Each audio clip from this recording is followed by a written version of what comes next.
Hey, what's up? This is Chosen, and in this video, it's going to be a double upload kind of day because we have got a guaranteed void shard over on the right side that you don't want to miss out on if you're able to build a team for this tournament going on where you can only use champions from the Demon Spawn, Undead Hordes, Dark Elves, and Knight Revenant to clear the Fire Knight tournament up for grabs to not only get that void shard, but also get some fragments for one of the most used champions in the game, Kale, and hopefully you're in a group where you can get some decent Relentless gear and an Ancient shard. So I will show you the team that I am going to be using to blast through this tournament with runs that are around a minute or so using these factions, and then we'll pull up these factions and talk about other champions to consider if you cannot put together the team that I am using personally. So let's get into it.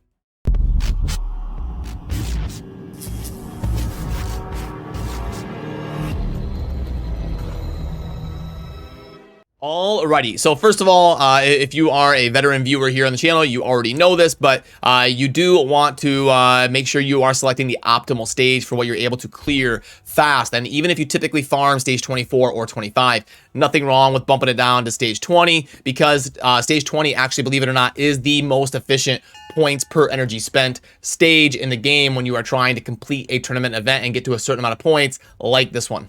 So then for the team that I will be using, I am going to fire up stage 20 because, like I said, it is the most efficient for points per energy spent, and I am just looking to complete this event efficiently, and you can still get good drops from stage 20, so it's not like you have to feel guilty about doing that or anything. So what we're going to do is hopefully blast through here in about a minute or so. There's a little bit of RNG involved in my team. It's going to be in between 50 seconds and a minute 10 typically from the runs that I was seeing.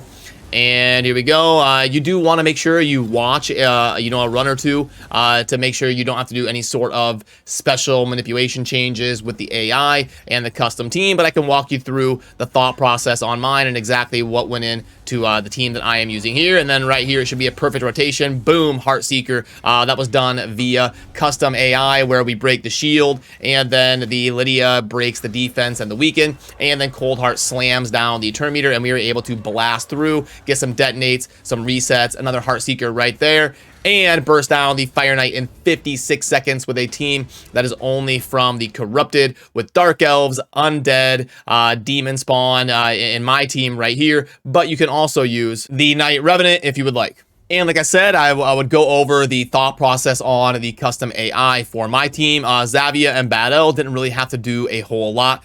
Cold Heart is an important one to get right. I wanted to make sure her Heartseeker was available for use on the final wave. So I saved the Heartseeker until the boss. And then I have her open up with the 4-hitter A1 because I want to break the shield and make sure. Now, notably, Plarium did do a good job of fixing the AI, so she shouldn't be slamming her Heartseeker into the shield, but I just went ahead and make sure I break that shield as fast as possible and place that on the A1, and then I lock out the A2 because I either want her heart seeking or I want the A1 getting as many hits as possible. For Kymar, I built him super fast, so on the first wave, I just want him spamming the A1 until our normal abilities have chewed through the wave, and then I want him resetting on wave 2, obviously, so everybody can slam into wave 2 again, and then on the last wave, I want him to open up with the A1 so that everybody has a chance to kind of do stuff before we reset and get as many attacks as possible on that shield as soon as possible, and then he'll be mostly normal after that. I do guess for Lydia, I should probably have her open with the A1 because we don't want to end up slamming Siren's Wail into the shield, so we're going to go ahead and open up with that, try to get as many hits on the shield without wasting our big abilities, and then come through and do our big abilities the next time.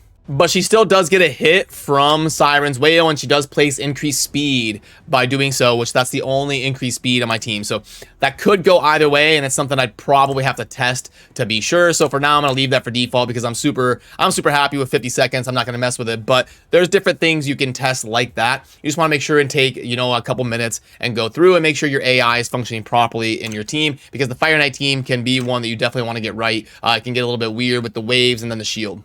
But now let's also go through the index. Many of you probably can't build my exact team that I'm using for the Fire Knight. So let's talk about Demon Spawn, Undead, Dark Elves, Knight Rev. I'll let you know some of the champions that stand out to me. Really quickly, I'll go through and give you some context on that, but definitely post down below if I forget any, or if you think there's any that are awesome for this event. I really enjoy when the comment section becomes an area to learn from the viewers as well. But obviously, Kymar S tier for this event. If you have him, that's amazing, because you can reset the cooldowns, obviously, and tune things to really blast through content and clear it a lot faster. But luckily, we do have a more budget option in Renegade from the Knight Revenants as a rare. So Renegade or Kymar, if you have either one, you're probably going to want to use them for an event like this.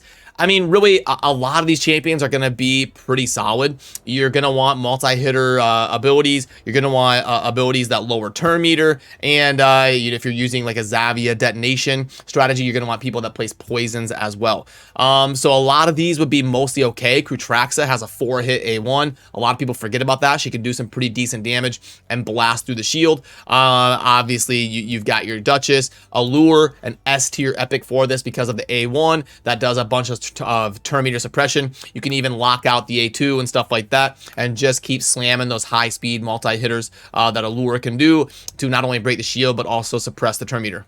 In the Undead, a lot of people sleep on Nethril. Nethril has a triple hit A1 that places the poison here on the default ability, and he can also be really good for the waves, and then he can decrease the turn meter by 75% if booked on a 4-turn cooldown, which that ability also is amazing for the Fire Knight. So don't sleep on Nethril if you're lucky enough to have him on your roster. Epics, really, a lot of these can be decent. Lich does have a full turn meter depletion on the A3 right here if you book it to a 3-turn cooldown, but Lich is a very common one to invest in, but worth noting that he does have the 100% deplete where he will also decrease speed. So it's actually a super cracked ability for the Fire Knight and worth pointing out, but a lot of these are just kind of your decent picks. The Dark Elves actually have a ton of really good champions for the Fire Knight, Foley with all the multi-hitting going on, the 4-hitter on the A1. Ghostborn is very commonly used in the Fire Knight because of the decreased defense on the A1, and then also you can do super consistent runs because he's got a defense down that cannot be resisted, and he's also going to place increased attack on all allies. So really good champion right there. Blind Seer is a good support with the 3-time hitter on the A1. The Dark Elves just have so many that are going to be good here. Even Dark Kale is going to have an A1 that hits 3 times and places a bunch of poisons and does a bunch of cool things that would be good for an event like this. Sylar does a decent amount of turn meter suppression, but the AoE A1 not going to get any value there, but a more budget option for sure if you're lucky enough to have a Sylar. And then the rares, you've got one of the S tier, God tier rares in Coldheart, who is even end game viable for sure and is featured in my team. For the Knight Rev, don't sleep on Tomb Lord. Again, he's got a triple hit A1 and can do some turn meter suppression and a bunch of cool things, placing a ton of poisons to detonate with Xavia. So a fun one to look out for there. And then under the epics, there's a couple decent ones. Maybe don't sleep on Whisper. Whisper is rising up the board, and we're finding some value with her in the Hydra and as a damage dealer and stuff. My friend Mad Capper tipped me off on making sure to try out Whisper again. She does place a weaken, and she does get a bunch of extra turns and do a bunch of damage and have a multi-hitter, and could possibly be pretty cool in an event like this if you're looking for a flex spot damage dealer. And obviously, we already talked about Renegade would be a great choice for the cooldown utility that she brings to the team. Also, I don't have Calvalax or anything, but if you do, that would be a fun choice to try and do some cool things if you're doing a detonation team as well. And he does have the 19% speed aura, which is super handy. So yeah, a quick fun one here just to help and give you some context on your journey to try and get that Void Shard for the next couple of days. Like I said, let me know down below which champions I missed or should have talked about. Those are kind of the ones that stand out to me when I talk about the different factions in relation to a tournament like this going on. But yeah, as always, thanks for watching. Have a good rest of your day, and don't forget to subscribe on your way out for daily Raid Shadow Legends content coming your way to help you play efficiently. Peace.